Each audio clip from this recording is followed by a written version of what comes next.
Python supports object-oriented programming, which is a way to model real-world things with classes and objects.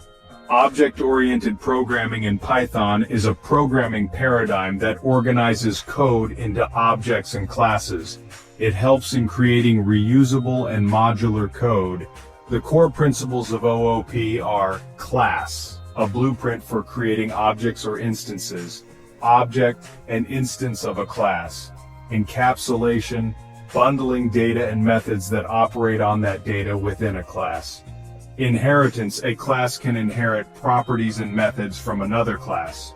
Polymorphism, a method or function can behave differently based on the object. And abstraction, hiding complex details and showing only essential features.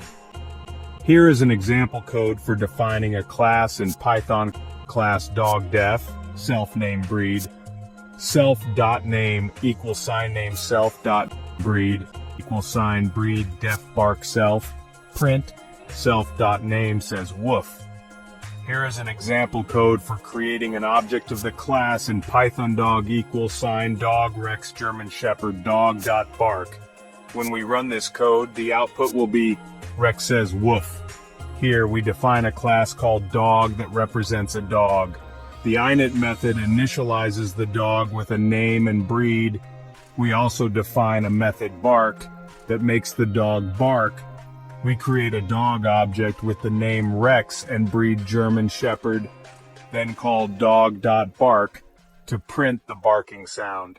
Subscribe for more tutorials and leave your questions in the comments below.